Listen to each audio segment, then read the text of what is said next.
Welcome to the Intuitive Health Podcast. I'm your host, Dr. Anthony Rafferty, medical doctor, PhD, Reiki, and shamanic intuitive healer. I'm here to bring you on a journey of holistic healing that explores the science of the physical body combined with mental and emotional well-being, energetic and spiritual health. And I am so excited to have you here today to talk all about core beliefs. This is a really, really interesting topic that kind of came up in my life probably about 10 or 12 years ago. When I was studying in medical school, I was definitely going through a very dark night of the soul. At that time, I had just moved from Australia, where I'd spent 6 years. I had a beautiful job, a lovely network of friends, a very long term committed relationship. And all of those things ended. And I found myself uprooted, living in Sheffield, going back to study medicine with no guaranteed source of income. My long-term relationship had ended, and I was in very much a deep emotional distress space about that too. And I found that I became incredibly anxious. For someone that had achieved an awful lot in my life, I had 3 degrees before I went back to do medicine. And stepping into this space with people who were literally 15 or 20 years younger than me and incredibly high achieving. And I found myself in a space in which, I began to question my self worth. I began to question my intelligence. And it just brought up so many deep wounds within me.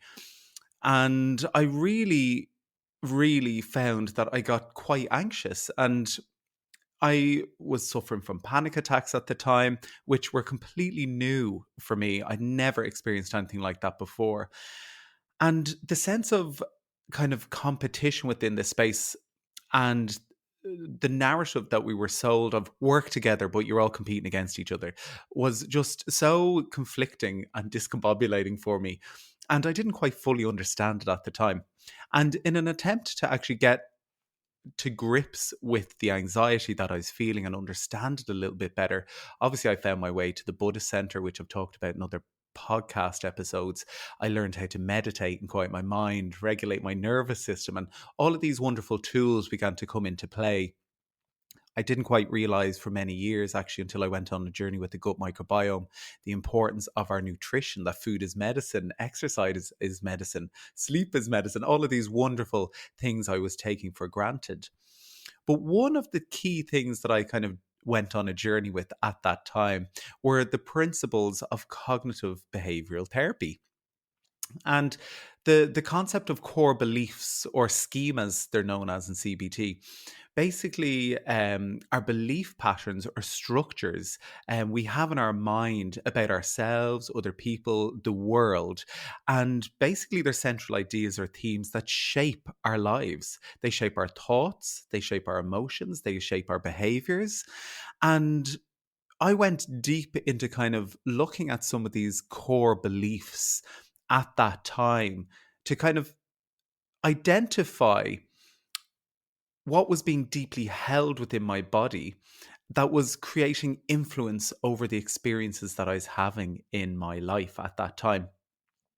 And it was really deeply transformative for me at the time, because it was one of my first forays really into delving deep into my thought processing and how my thoughts impacted my behaviors and my actions, impacted my relationships.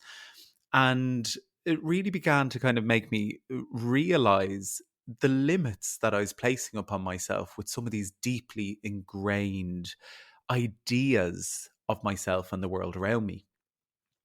So essentially, what I did is I set out to kind of understand these. And now, as part of the work that I do, identifying core beliefs is probably one of the main themes within the practice that I do. And I really encourage everybody listening to really identify and get really deep into what some of your core beliefs might be that are limited or impacting your life around you. So, if you kind of think about these things, sometimes when we have discussions with our friends, when we are kind of exploring some of these themes, we don't even realize that actually some of the things we say come from a place of a deep rooted core belief. I am. dot dot dot. People are dot dot dot. The world is dot dot dot. And one thing I hear very, very frequently in the practice is men are dot dot dot or women are dot dot dot. And this applies to relational senses, the work settings. And when we have these limited beliefs or these kind of central core ideas in our mind, they can literally permeate and impact every single part of our world. Now, these are learned. We aren't born with a core belief. We learn these core beliefs from our family, from society, from school, our friends, all of these things. They're often associated with childhood stress and trauma. And they tend to be very rigid or inflexible thoughts that we hold in the body, often rooted within the subconscious mind.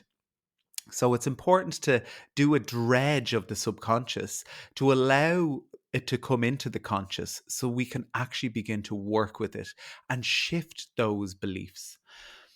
It's really quite interesting because there's a couple of core themes. And when you think about it, a lot of us initially go on a journey with self before we begin to kind of uh, journey into the world outside of self. And it's so important that we go on this journey as essentially a wounded healer, so we can heal our wounds and then begin to heal the world around us. But there are several kind of central core beliefs and that pop up in numerous things that you'll read online with regard to self. And I just wanted to go on a bit of a journey with self today. With regard to the core beliefs, because these are the things that limit our world, And so, three of the top themes that you tend to see when we first begin to take a journey into core beliefs tend to be I am helpless, or there's a sense of helplessness in the world. Now, this is a really interesting core belief because I've actually seen this manifest through childhood trauma. This feeling of helplessness comes in which people have physical disease, in which they then end up becoming completely helpless and dependent on others. It's really quite fascinating how these core beliefs can get so deep into our physiology that it manifests as physical disease down the line. Things like, I am unlovable. And I'm sure many of us can actually sit with that. Are we finding ourselves in repeating patterns within relational settings where actually we don't feel loved within the relationship? Perhaps you have a deep core belief that you're unlovable and I am worthless. You know, worth is such a huge thing that I work with on the day to day in practice. Do you feel worthless? Perhaps that could be rooted or the core belief behind your inability to draw in or hold money, draw in or hold love. All of these elements are often linked in a sense of worthlessness. And all of these things go back to the energetic system within the body. Obviously, helplessness and kind of this dependency element can deeply impact the body. And the unlovability, the worthlessness, when we look at these, they're impacting the solar plexus, the heart center. So many parts of the body can be impacted by this. And the thing is, we hold many, many core beliefs within the body. And not all of them are negative, I'd like to just add. Some of them are helpful. Maybe you feel you are lovable, and that's absolutely magic, and it's about kind of trying to shift the energy of some of the more unhelpful core beliefs and embody a more helpful belief for moving forward in life. And in addition to the helpful and unhelpful beliefs, we also have neutral beliefs that don't necessarily impact us on a positive or a negative side of things. So it's really important to recognize that actually there are multiple facets to some of these things. And I always find it really interesting. I have this beautiful crystal that sits on my fireplace. And I often say to people, do you see that crystal there? we're looking at one side, one facet of this. And actually, when we've worked through that, when you turn the crystal around, the light shines on it differently. You begin looking at a different facet of the same crystal. And it's a lovely analogy that actually some of this stuff can go quite deep. And we can look at the same problem in multiple different ways over many, many different years. So if stuff is representing itself to you, just be really gentle with yourself and just know that you're actually just exploring a different layer of it within our being. We're all onions. Each layer leads to a deeper next layer, essentially. And sometimes these beliefs and these passions within us, they run so deep, they're going to be infiltrating multiple layers of our being. Okay. But it's quite interesting to challenge yourself on some of this stuff. So, for example, if you feel that you've done a lot of work around self-worth and you're kind of thinking, oh my god, I do feel worthy, I do feel worthy of these things, but maybe you find that in certain circumstances you feel you're being perceived as being too loud, or you worry that you're too much for some people. you know it's really quite interesting, because when you take a deeper dive into that, maybe that links into being unlovable in some way. So it's really good to kind of highlight the parts of yourself that you're feeling triggered within. And if any of these discussions here are triggering something deeper of a, oh god, that resonates with me, or I'm not like that, well, I'd encourage you to look at both sides of the coin. So, a lot of the time, we find ourselves in cycles within our life. We find ourselves with repeating patterns. We find ourselves with situations, thoughts, and feelings that keep recurring. And, we kind of don't recognize that they're potentially linked to a core belief that's simmering under the surface. So, the first step that I recommend is identifying what your core beliefs are. And usually, this is best done through journaling. So, set yourself the intention that every day you're going to sit down and begin to look at the situations, the thoughts, the feelings that are coming up for you on the day to day, and go on a bit of a deep dive into that. Particularly those situations, thoughts, and feelings that are linked to intense emotions and are causing stress within the body. And once you can begin to identify these things, you're on the track to identifying basically what a core belief might be. So look at the situations, thoughts, and feelings that are coming up for you. And then take the next step of trying to identify what patterns exist within those. Are there patterns within the thoughts and the behaviors that you're having? Are there any themes that are arising? What are the themes that are coming up? Are they linked to worthlessness? Are they linked to helplessness? Are they linked to our sense of not being lovable? And I'm only highlighting three of the core themes that come up. But identifying patterns within these thoughts, these behaviors, these situations can really help you to kind of start to tease out. In multiple areas of my life, I'm seeing certain things arising here. Do they have a common theme or a thread that links all of them?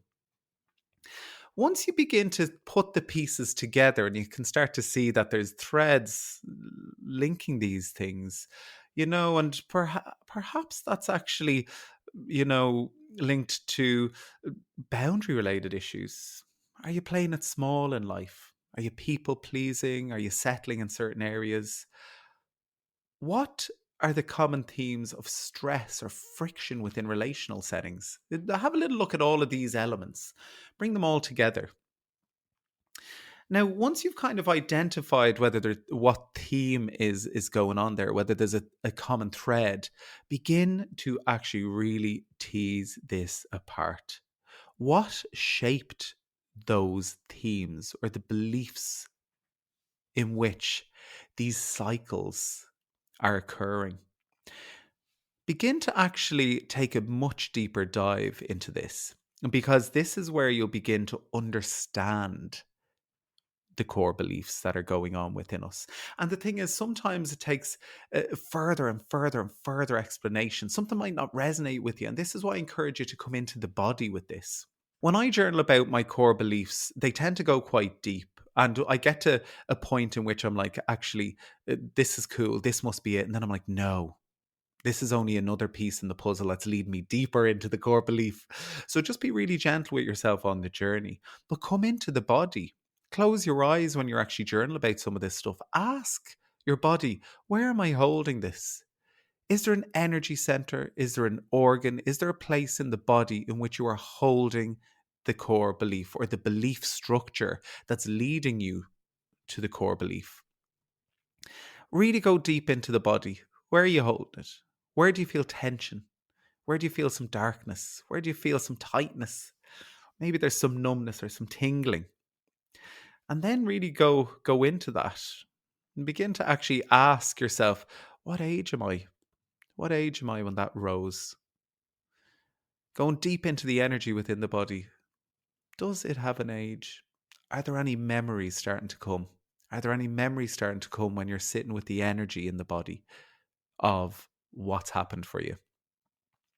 And journal it all out. Journal it all out, because it's really important to begin to understand the childhood events that led to some of these thought processes or the loops that are occurring, and just continue to go deeper and deeper into that. And you will reach a point in which you just, the light switch will go on when you're like, oh my God, yes, this is a core limiting belief that I have, you know?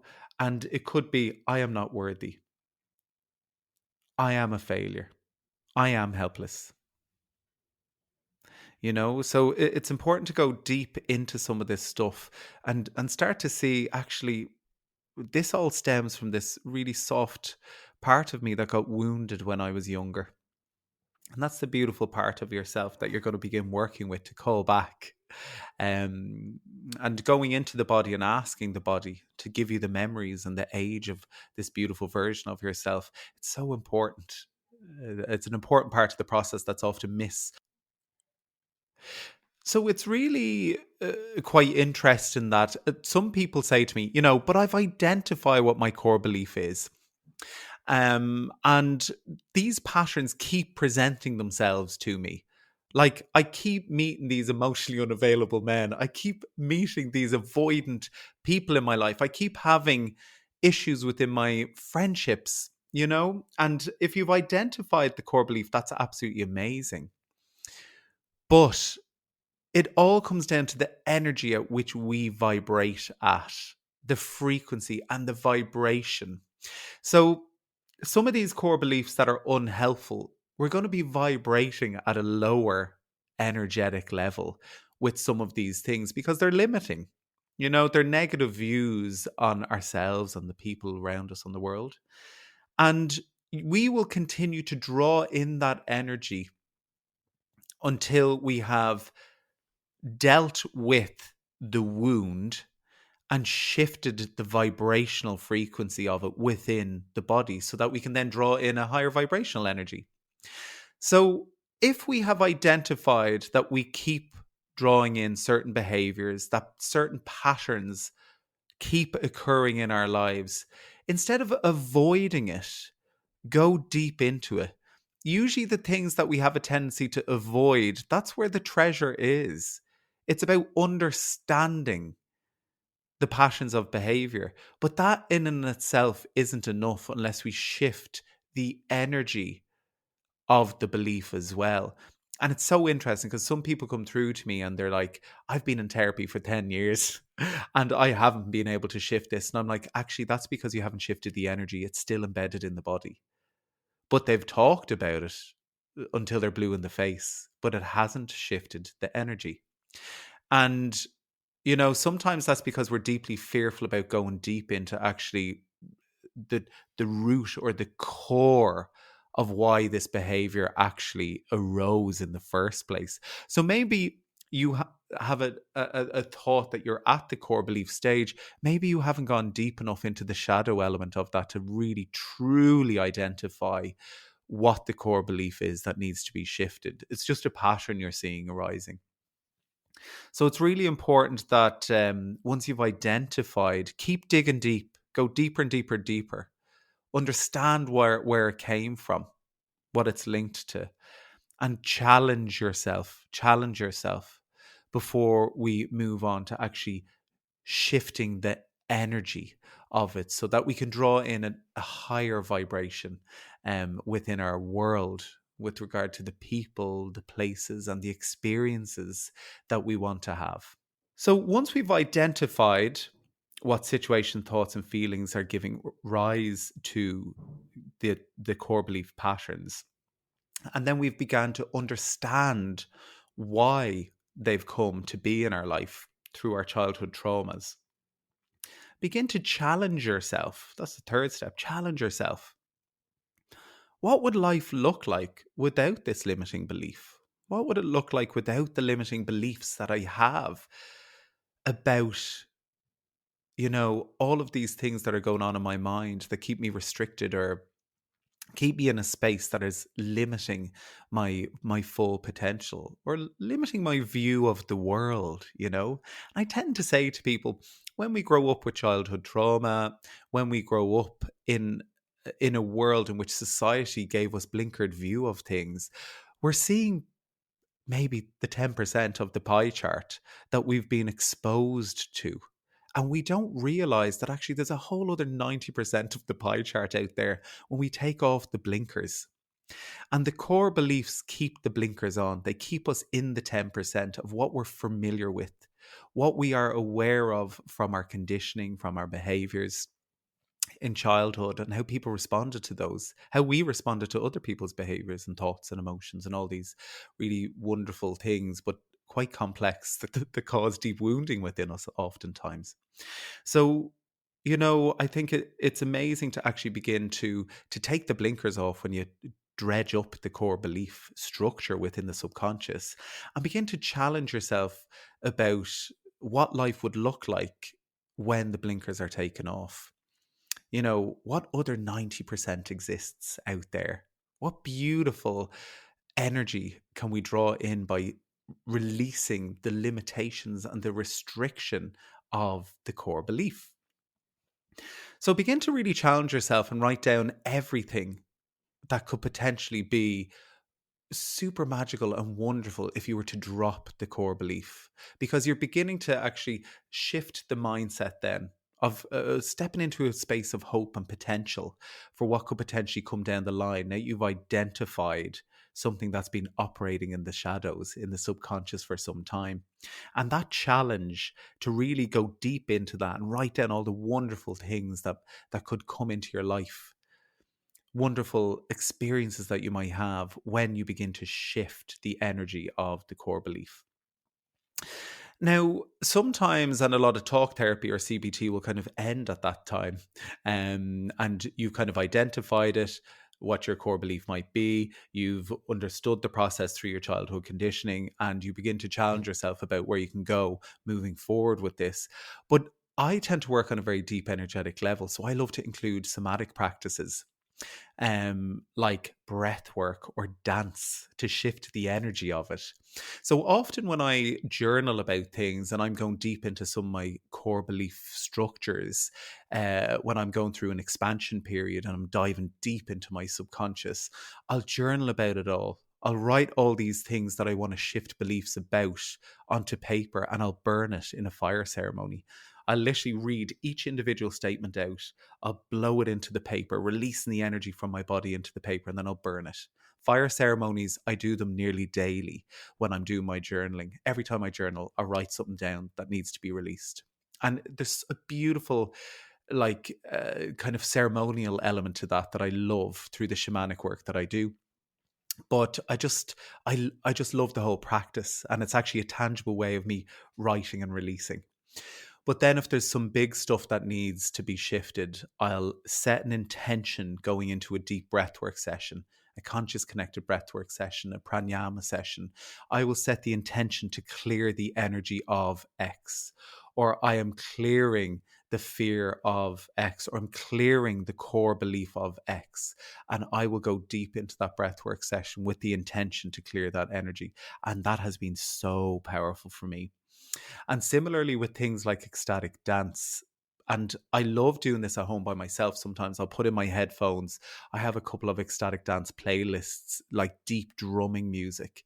And I'll, go into a really deep space within the body where I separate myself out. There's no space for my thought to come into it. I will separate that piece of myself out and I'll just move with my body and the energy. I go deep into it. Again, setting the intention to clear the energy, and I will dance the energy out.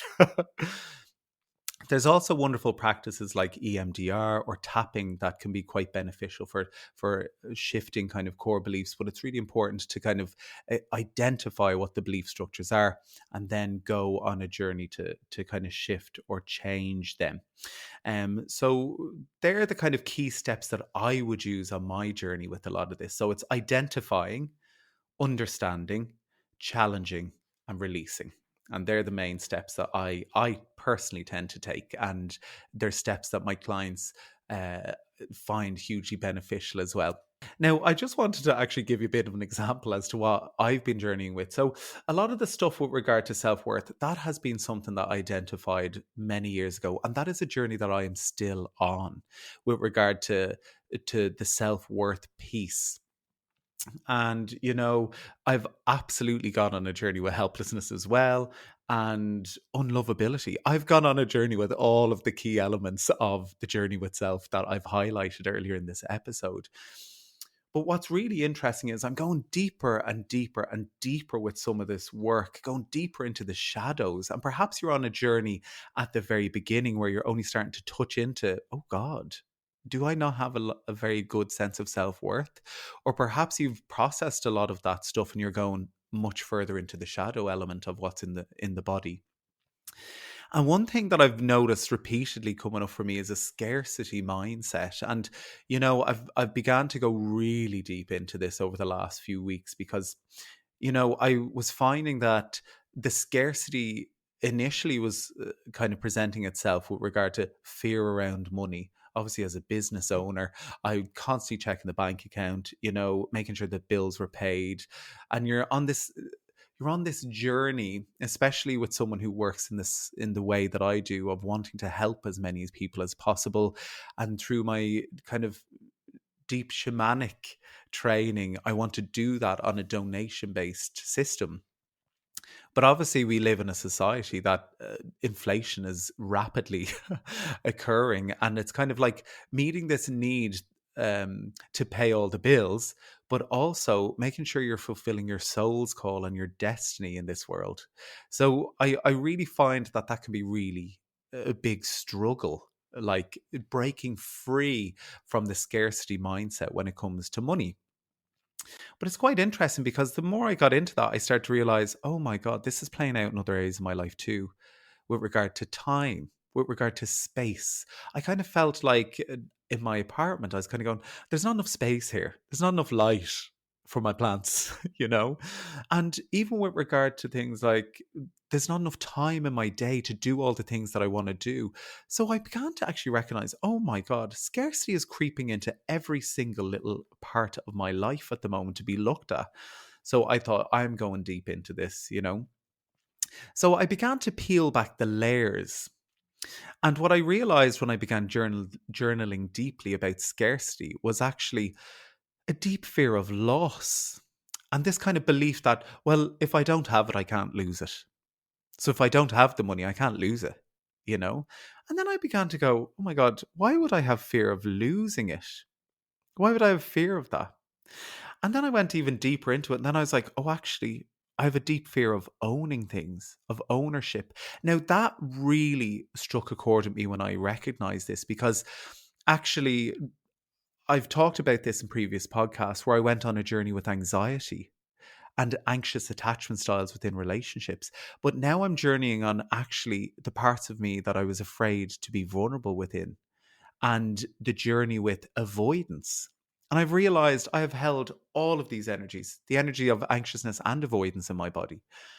And as I journeyed with avoidance, I realized, oh my God, I was not owning some of my emotions. I wasn't owning some of the shadow elements of my being. So, you know, it wasn't just around my fear of possession and ownership of things, of money, of possessions. It was actually even to do much deeper with kind of owning some of my shadow elements, the things about myself that I didn't quite like. So my mind began to blow because at that stage, something as that seemed as surface level as I don't have enough money in the bank account, then filtered deeper and deeper and deeper down into layers of my emotion, my mental processing. But I really hit the nail on the head when I began speaking about some of this with some beautiful friends, because actually, what my deepest fear was and the core belief, it all emerged when I started to look at my fear around owning things and possessions. I had a fear of being trapped because to me, if I owned something, it trapped me. If I owned a house, if I owned a car, if I had a mortgage or a loan, if I had things, it meant I couldn't escape. And I began to really go deep into this. Like, my core belief was having things makes me feel trapped. And when I really went deep into that, it was, it brought me back to actually early in my life when I was on a journey, as on a subconscious level, I knew that I was a gay man. Obviously, it was deeply embedded in my subconscious. But, it was quite interesting because on my journey, being raised within Catholic Ireland and the relationship with the church, uh, uh, and all of the scandal that was coming out about priests and all of these things that were happening within the Irish infrastructure, I became deeply fearful of what being a gay man looked like because I actually had no role models within my life. All I was surrounded by was fear. And then when I actually got into my teens and I began to really question my sexuality, because I was still in a space where I didn't know any gay men or women. I didn't know any. I had no role models for that. I got to the space where I was like, oh my God, I'm still surrounded by such prejudice and hate and shame within my body, within the infrastructure of society, that I actually ran away. I escaped. I went to live in the States. I went to live in Australia. I went to live in the UK. And actually was after 15 years overseas, I found myself living in the UK. Like, and during that anxious time that I was talking about that triggered these deep emotions, that was probably one of the spaces in which I was exposed to the most homophobia in my life. And it was closer to home. And even as I say this, my heart center is like churning at the moment, even talking about this. It's obviously still embedded within my energy center that I'm working with at the moment. But in order to go on a journey of self acceptance, I felt I had to escape Ireland, to run away from that. So, it's really quite interesting because the more work I've done with this, and I've done some deep meditations, I've asked my guides for support with going on a journey with this, but it isn't just a journey of shame within my own body. It's to do with the religion, the infrastructure of shame in which I was raised in. And also the ancestry of what it means to be within the gay community, the energy of that, and even from an Irish perspective, even down to scarcity within the land, within the Irish lineage. So it's been a deep, deep journey for me because it's actually brought into play ancestral and inherited trauma, but also trauma from the land, trauma from kind of the queer collective. And this has been mind blowing for me, absolutely mind blowing. And I I feel deeply about this at the moment, obviously, because this is the journey that I'm on. But the way I'm trying to reframe this for myself is that actually beauty and abundance in commitment and laying roots comes, instead of the scarcity mindset in which I feel I have to run and escape. So what I'm trying to do now is embed myself within the Irish society, really go into to connection with the land, and to honor the land, and to just help people in my practice work through the wounds of shame within this country. Um, and, I'm deeply spiritual. I'm deeply spiritual. I work as a spiritual healer. And it's such a shame in a lot of ways that through the religious infrastructure in the country, we've ended up questioning spirituality. And it's had a huge impact on many of us on a deep psychological level as well. But as someone who's journeyed through that and still on the journey to that, you can be spiritual. You can be, even though we've experienced the wounds of a religious man made infrastructure. So, I just want to really highlight that religion can and has, in a lot of ways, formed barriers to connection and communication. And it's an infrastructure at the end of the day. However, it also has wounded our connection to our spirituality. And I heard something really beautiful the other day, because I work with a lot of people that are on a journey of shame, a lot of people from the LGBTQ plus community, a lot of women on a journey of shame, and a lot of men that have been wounded within the infrastructure of the church. And it's tricky because people are trying to reconcile in their mind, but I want to believe in something bigger than us, you know? And this is a journey I absolutely have been on, and I continue to go on, because the deeper I went into my spiritual world, into my connection with spirit and the divine light, you begin to realize, the structures of a man-made organization don't need to define what I feel in my heart. They don't need to define that. And someone just said something really beautiful to me with regard to, religion says that God exists outside of us, but actually spirituality shows us, and when we go deep into it, it reveals to us actually the light of the divine exists within all of us. It connects all of us. We are all connected. And when I began to heal the wounds of the church and the shame that I carried as a byproduct of that, I began to actually recognize how connected we all are. And my sense of spirituality brought me that. And you know, if you're feeling triggered by these discussions at all, or, you know, you feel a deep call within you to go on a journey with that, I'd encourage you to do so. Especially the wounding that I see that's happened within the Catholic Church, within Ireland, the infrastructure here, that's caused deep wounding and deep shame for people growing up in Ireland.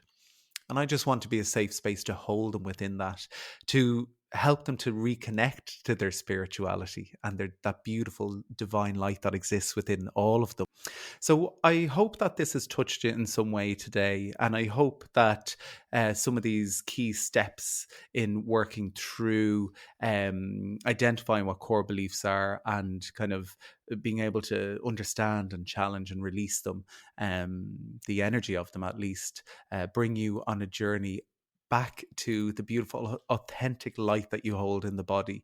Because I feel when we can work within the shadows to reclaim our power and our light, so that we're fully seen for the beautiful authenticity that we have in this world, the world will absolutely be a better place.